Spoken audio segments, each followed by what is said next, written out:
আসসালামু আলাইকুম, স্বাগত জানাচ্ছি আরটিভি সকালের সংবাদে। আপনাদের সঙ্গে রয়েছি আমি মারফি রহমান। বগুড়া সিরাজগঞ্জ রেলপথ নির্মাণ প্রকল্পের জন্য বরাদ্দ ১,৯২০ কোটি টাকা ছাড় করেছে রেলপথ মন্ত্রণালয়।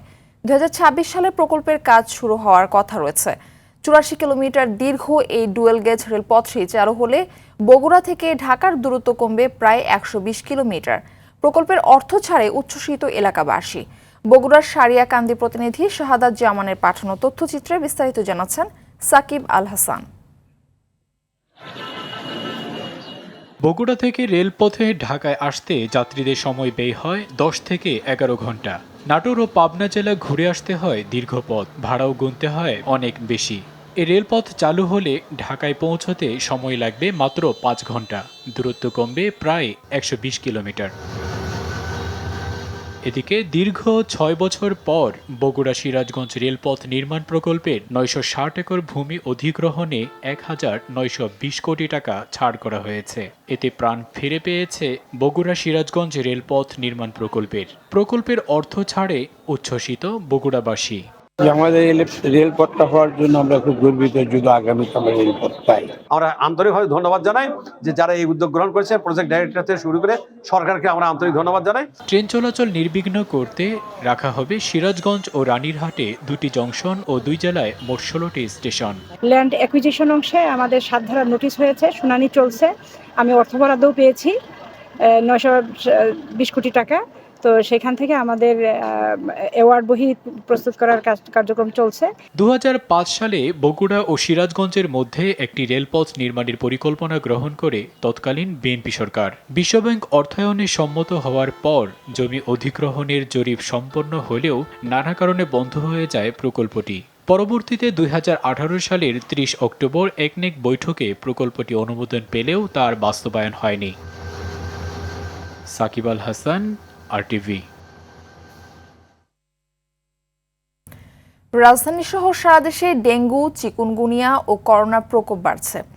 জ্বর হলে আতঙ্ক ছড়িয়ে পড়ছে জনমনে। স্বাস্থ্য অধিদপ্তরের তথ্য বলছে সারা দেশে ৩১৭ জন ডেঙ্গু আক্রান্ত হয়ে হাসপাতালে ভর্তি হয়েছেন।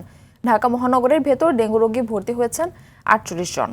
আগামী ২ মাসে এই রোগীর সংখ্যা আরও বাড়তে পারে বলে আশঙ্কা করছেন চিকিৎসকরা। এদিকে গেল ২৪ ঘন্টায় ২২৪ জনের নমুনা সংগ্রহ করে ৩ জনের শরীরে করোনা শনাক্ত হয়েছে। চলতি বছর সারা দেশে ৬৩২ রোগী করোনা আক্রান্ত হয়েছেন। গেল ৭ মাসে করোনায় ২৪ জনের মৃত্যু হয়েছে।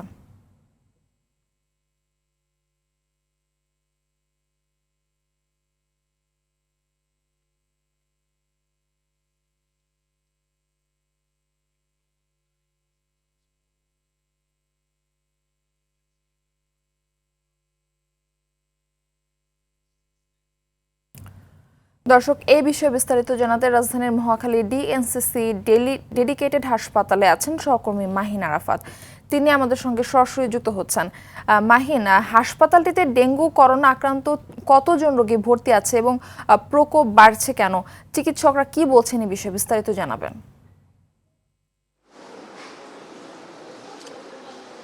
বর্ষা মৌসুম আসলেই কিন্তু ভাইরাসজনিত রোগের একটি সংক্রমণ দেখা যায় এবং এই বর্ষা মৌসুম ধরা হয় জুন মাস থেকে শুরু করে সেপ্টেম্বর মাস পর্যন্ত। এই সময়টার মধ্যে ডেঙ্গু, চিকুনগুনিয়া সহ মশাবাহিত রোগ এবং ভাইরাসজনিত রোগের প্রকোপ বাড়ে এবং এই বছরও কিন্তু আমরা তেমনটাই দেখতে পেরেছি যে বছরের শুরু থেকে মার্চ এপ্রিল মাস পর্যন্ত কিন্তু ডেঙ্গু আক্রান্তের রোগীর সংখ্যা ১,০০০-এর নিচেই ছিল, কিন্তু গত মাসে অর্থাৎ জুন মাসে কিন্তু সেই সংখ্যা ৫,০০০ ছাড়িয়ে যায় এবং এই মাসের চলতি মাসের প্রথম ৫ দিনেই কিন্তু ১,০০০ জন রোগী ডেঙ্গু শনাক্ত হয়েছেন এবং তারা হাসপাতালে চিকিৎসা নিচ্ছেন। এ বিষয়ে ডাক্তাররা যেমনটি বলছেন যে আসলে এই বর্ষা মৌসুমে রোগের প্রাদুর্ভাব বেশি হয়, এই জন্য সচেতন থাকাটা খুবই জরুরি এবং তারা যেমনটি বলছেন যে সাধারণত এই ডেঙ্গু, করোনা, চিকুনগুনিয়া এই সকল রোগের প্রধান এবং প্রথম লক্ষণ কিন্তু জ্বর আসলে অনেকে আসলে সেটা হেলাফেলা করে। এই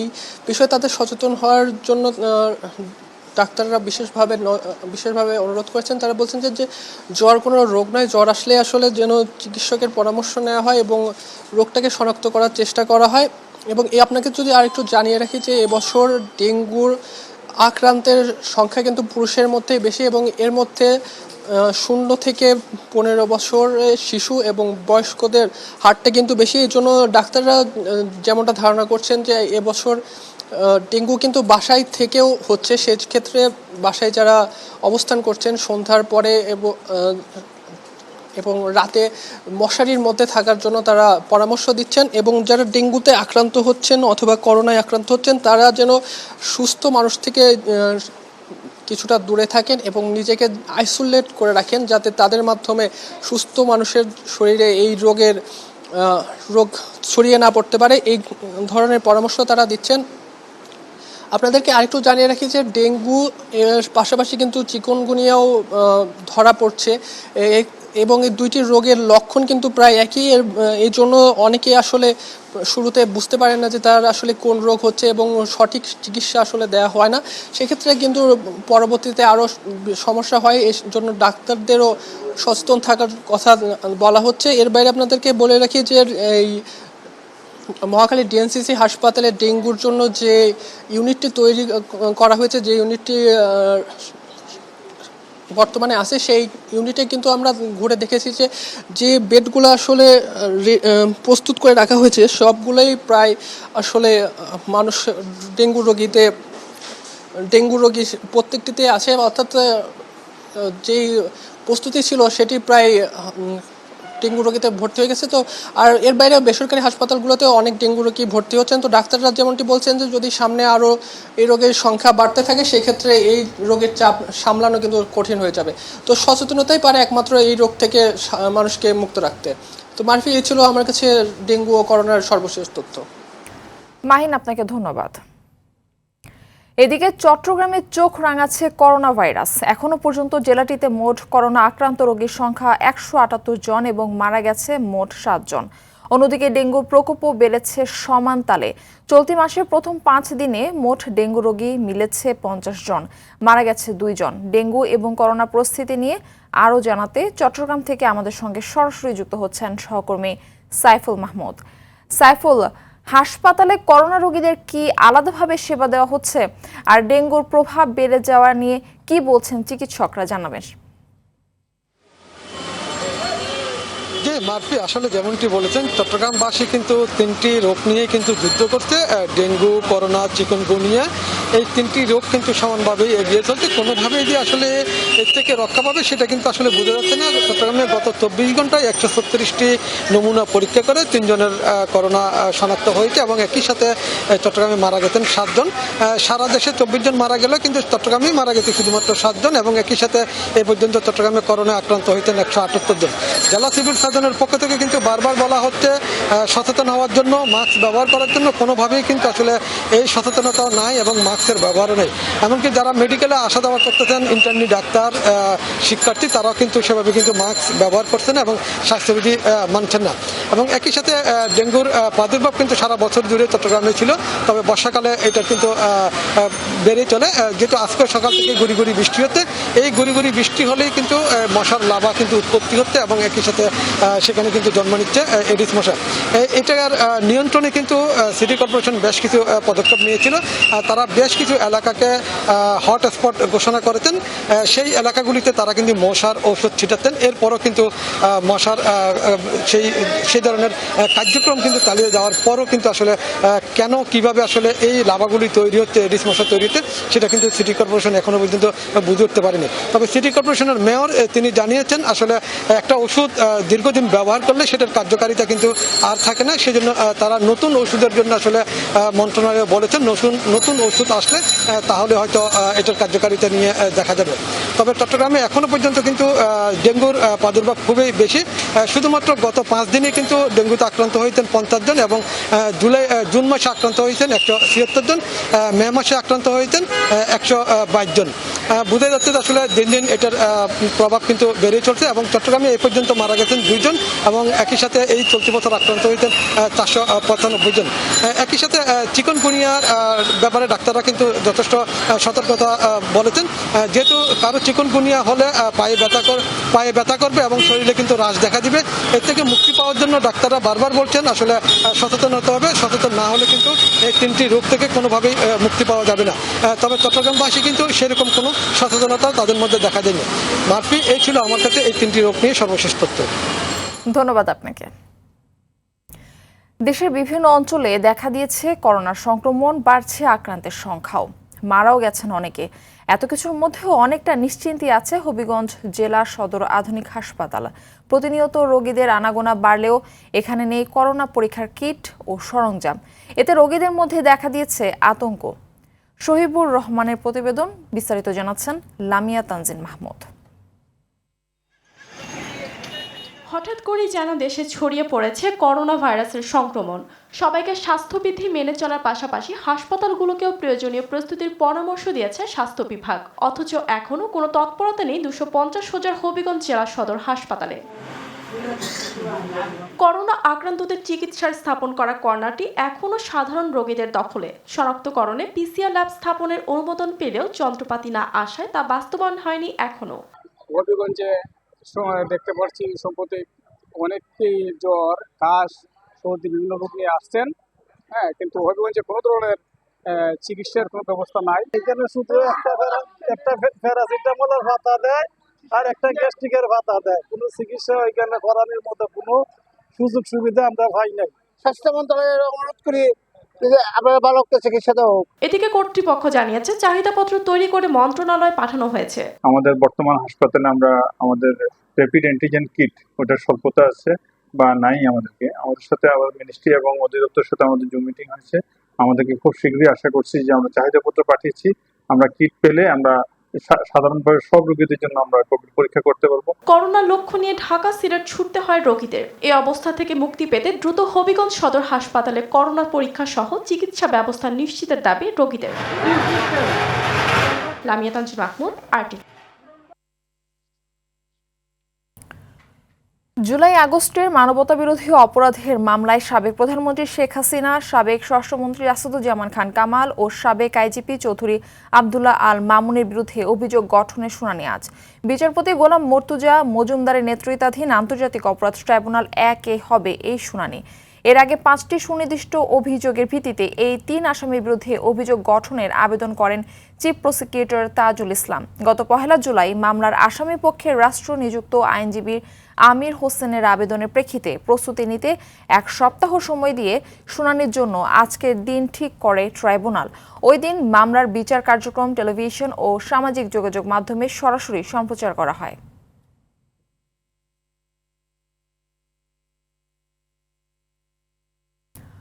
ফেনীতে যত্রতত্র অবৈধ গাড়ি পার্কিং, তীব্র গরমে যানজটে মারাত্মক দুর্ভোগের শিকার সাধারণ মানুষ। পর্যাপ্ত গাড়ি পার্কিং ব্যবস্থা না থাকায় আঞ্চলিক সড়ক ও মহাসড়কের পাশে প্রতিনিয়ত গাড়ি পার্কিং করছেন চালকরা।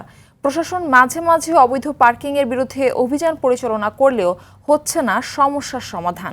ফেনীর প্রতিনিধি আজাদ মালদারের প্রতিবেদন, বিস্তারিত জানাচ্ছেন আবরার মাহি। প্রতিদিনই আশপাশের জেলাসহ হাজার হাজার লোকজনের সমাগম হয় বাণিজ্যিক শহর ফেনীতে। শহরের রাস্তাঘাটগুলোতে বেপরোয়াভাবে যানবাহনের অবৈধ পার্কিংয়ের কারণে যানজট সৃষ্টি হচ্ছে। শুধু শহরের সড়ক নয়, মহাসড়কের ডিভাইডারের পাশে গাড়ি পার্কিং করে রাখছে চালকরা।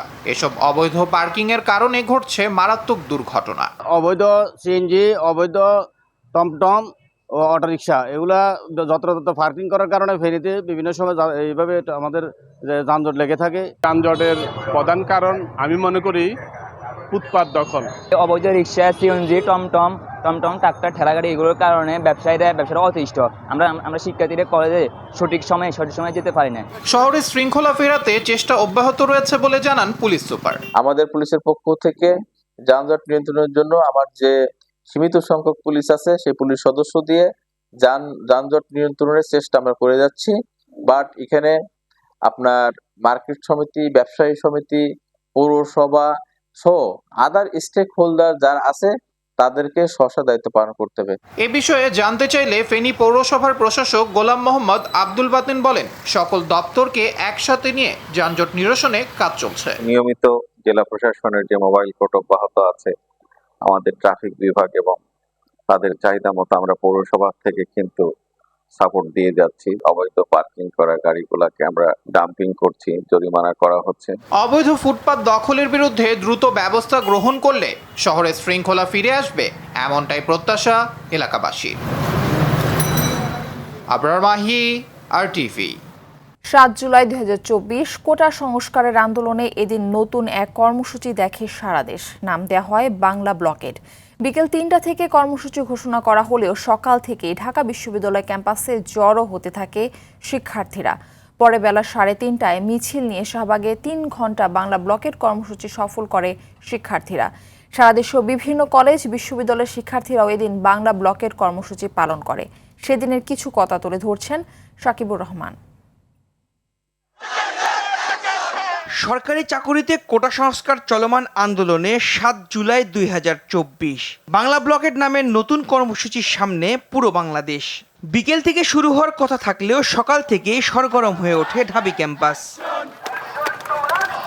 এরপর আসে মাহেন্দ্রক্ষণ। ক্যাম্পাসের বিভিন্ন রাস্তা প্রদক্ষিণ করে মিছিল আগাতে থাকে শাহবাগের দিকে। এরপর সেখানে বসেই অবস্থান নেয় শিক্ষার্থীরা। শুরু হয় Bangla blocked. Science lab, Chankharpul, Nilkhet, Motijheel সহ প্রতিটি পয়েন্টে বাংলা ব্লকেড সফল করতে বিভিন্ন বিশ্ববিদ্যালয় ও কলেজগুলোর শিক্ষার্থীরা সড়কে অবস্থান নেয়। শাহবাগ ছাড়িয়ে ইন্টারকন্টিনেন্টাল পর্যন্ত চলে যায় শিক্ষার্থীদের ঢল। বছর ঘুরে এলেও মনে হয় এই তো সেদিন করেছেন আন্দোলন। স্মৃতিতে ভাসে সেদিনের সব কথা। সূর্যসেন হলের সামনে আমি যখন স্লোগান দেওয়ার চেষ্টা করি, তখন আমাকে শুধুমাত্র ছাত্র দলের একজন কর্মী আমি স্লোগান দেই। এই কারণে তথাকথিত গুপ্ত ছাত্রলীগ যারা ছিল ওই মিছিলে আসতো, স্লোগান দিতে বাধা দেয়। এর একটা মাত্র কারণ হলো আমি শুধুমাত্র বাংলাদেশ জাতীয়তাবাদী ছাত্রদল করি। তার পরবর্তীতে ওই দিন আমি আর স্লোগান দেইনি। স্লোগান না দেওয়ার কারণে অনেকের সাথে আমার কথা হয়েছে। এটা হাসনাত ভাইয়ের সাথে কথা হয়েছে।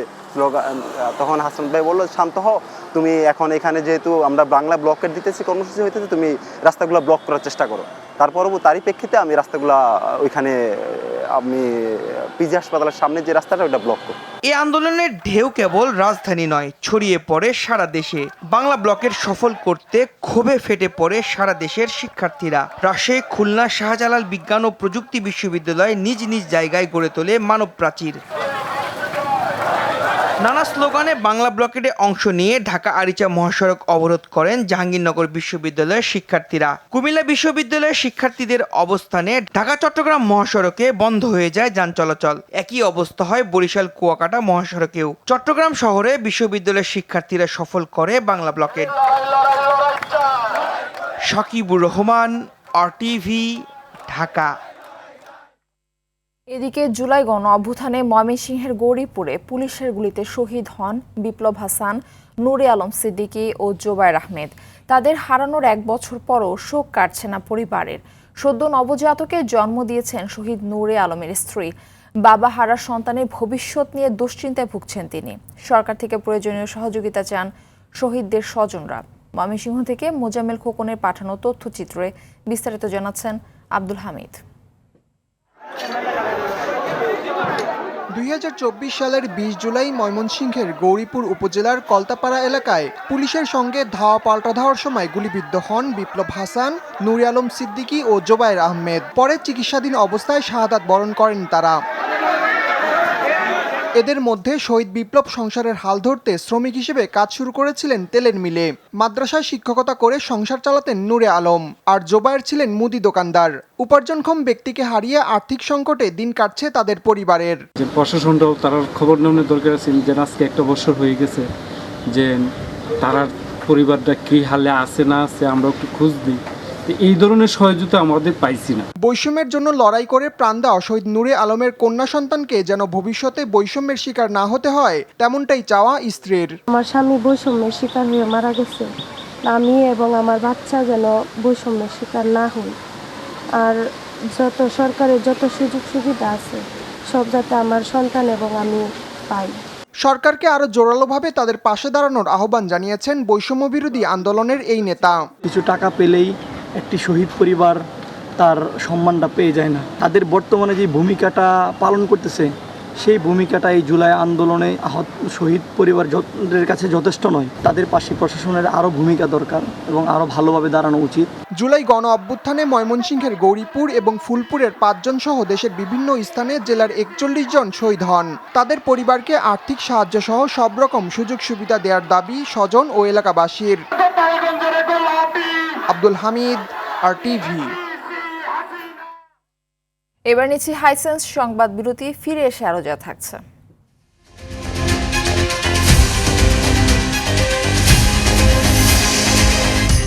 যুদ্ধবিরতির সম্ভাবনার মধ্যে গাজায় হত্যাযজ্ঞ অব্যাহত, আরো 82 জনকে হত্যা। ইয়েমেনে 3টি বন্দর ও বিদ্যুৎ কেন্দ্রে হামলা ইসরায়েলের।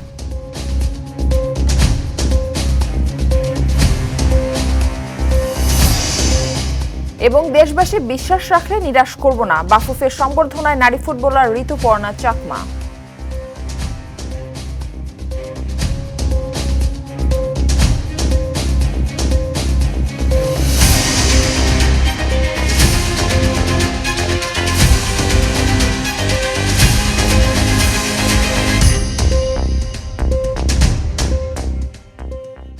জুন মাসের পর জুলাই মাসেও এলজিপির দাম কমিয়েছে বিইআরসি।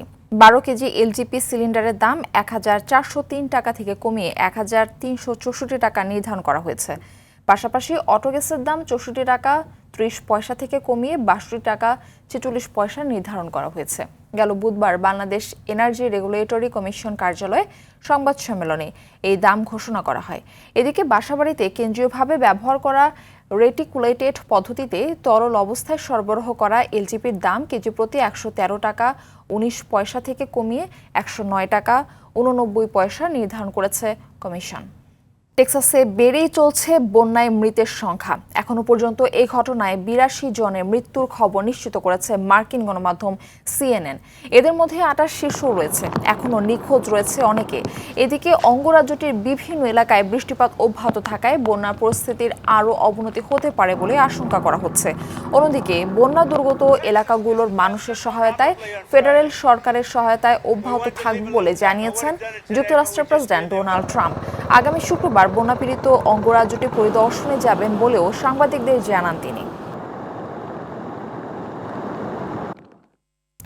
ধনকুবের ইলন মাস্কের নতুন রাজনৈতিক দল নিয়ে উপহাস করেছেন মার্কিন প্রেসিডেন্ট ডোনাল্ড ট্রাম্প। সাংবাদিকদের সঙ্গে আলাপকালে মাস্ক আমেরিকা পার্টির গঠনকে হাস্যকর বলে অভিহিত করেন। যুক্তরাষ্ট্রের মানুষ ডেমোক্র্যাট ও রিপাবলিক এই দুই দলের অধীনে সবচেয়ে ভালো থাকবে বলে এ সময় জানান ট্রাম্প। পাশাপাশি যুক্তরাষ্ট্র রাজনীতিতে কোনো তৃতীয় দলের প্রয়োজন নেই বলেও সাংবাদিকদের জানান তিনি। এদিকে নিজের রাজনৈতিক দলের নিবন্ধনের জন্য মার্কিন ফেডারেল কমিশনে আবেদন দাখিল করেছেন ইলন মাস্ক। শনিবার আনুষ্ঠানিকভাবে রাজনৈতিক দল গঠনের ঘোষণা দিয়েছিলেন তিনি। যুদ্ধবিরতি নিয়ে চলমান সম্ভাবনার মধ্যে গাজায় হত্যাযজ্ঞ অব্যাহত রেখেছে দখলদার ইসরায়েল। নতুন করে উপত্যকাটিতে হামলা চালিয়ে অন্তত 82 ফিলিস্তিনিকে হত্যা করেছে দেশটির সৈন্যরা। এদিকে গাজা ইস্যুতে মার্কিন প্রেসিডেন্ট ডোনাল্ড ট্রাম্পের সঙ্গে বৈঠকে বসতে ওয়াশিংটন পৌঁছেছেন ইসরায়েলের প্রধানমন্ত্রী বেনিয়ামিন নেতানিয়াহু। সোমবার তাদের মধ্যে বৈঠক অনুষ্ঠিত হওয়ার কথা রয়েছে। অন্যদিকে নতুন করে ইয়েমেনে অপারেশন ব্ল্যাক ফ্ল্যাগ নামে একটি অভিযান পরিচালনা করেছে ইসরায়েলের প্রতিরক্ষা বাহিনী IDF। দেশটির হুতি নিয়ন্ত্রিত 3টি গুরুত্বপূর্ণ বন্দর ও বিদ্যুৎ উৎপাদন কেন্দ্রে বিমান হামলা চালিয়েছে বাহিনীটি। IDF এর দাবি, ইসরায়েলি ভূখণ্ডে হুথি বিদ্রোহীদের চালানো ব্যালিস্টিক ক্ষেপণাস্ত্র হামলার বিপরীতে ইয়েমেনে পাল্টা হামলা চালিয়েছে তারা। দেশবাসী বিশ্বাস রাখলে আমরা তাদের নিরাশ করব না, ইতিহাস গড়ে বীরের বেশে দেশে ফিরে, এমন বার্তাই দিলেন বাংলাদেশ নারী ফুটবলার ঋতুপর্ণা চাকমা। সোমবার রাত 1:30টার দিকে মিয়ানমার থেকে দেশে ফিরে পিটার বাটলারের শিষ্যরা। এরপর দলটি বাংলাদেশ ফুটবল ফেডারেশনের সংবর্ধনা অনুষ্ঠানে যোগ দেন। আরও জানাচ্ছেন রাফি আমিন। মিয়ানমার থেকে ব্যাংকক, সেখান থেকে ঢাকা, দীর্ঘ 6.5 ঘন্টার ভ্রমণ শেষে বীরের বেশে দেশে ফিরল ইতিহাস গড়া নারী ফুটবল দল। এদিন বিমানবন্দরে কার্যক্রম সম্পন্ন করে রাত 2টার পরেই হাতিরঝিলে বাফুফের দেওয়া সংবর্ধনা অনুষ্ঠানে যাওয়ার জন্য বের হন ঋতুপর্ণা আফিদারা। যেখানে প্রায় হাজার খানেক দর্শক রাতের নিস্তব্ধতা ভেঙে অপেক্ষায় ছিলেন তহুরা রূপনা চাকমাদের। অবশেষে ভ্রমণ ক্লান্তি নিয়ে প্রস্তুত মঞ্চে উঠলেন তারা, দেশবাসীকে দিলেন বিশ্বমঞ্চে নিয়ে যাওয়ার প্রতিশ্রুতি। উপর বিশ্বাস রাখবেন, আমরা আপনাদেরকে নিরাশ করব না। আমরা শুধু এশিয়া না, আমরা বিশ্ব মঞ্চে বাংলাদেশকে নিয়ে যেতে চাই। তবে মেয়েদের এমন ইতিহাস গড়ার পেছনে যার অবদান অনস্বীকার্য, সেই পিটার বাটলার সব কৃতিত্ব দিলেন মেয়েদের। এই জয় কখনোই সম্ভব হতো না যদি না মেয়েরা নিজেদের শেষ বিন্দু ঢেলে না দিত। এদিন দলকে কোনো আর্থিক পুরস্কারের ঘোষণা না দিলেও মধ্যরাতে বাফুফে সভাপতি তাবিদ আউয়াল দিলেন সর্বদা মেয়েদের পাশে থাকার প্রতিশ্রুতি। আপনাদের পিছে আমরা আছি, আপনারা এগিয়ে যান, পিছিয়ে থাকাতে হবে না। সমস্ত সাপোর্ট, সমস্ত দোয়া এবং সমস্ত অভিজ্ঞতা কাজে লাগাবো আপনাদেরকে সাপোর্ট দেওয়ার জন্য। রাফি আমিন, RTV। সকালের সংবাদ এই পর্যন্তই। মধ্যাহ্নের সংবাদ দুপুর 12টায় দেখার আমন্ত্রণ রইল। ধন্যবাদ সবাইকে।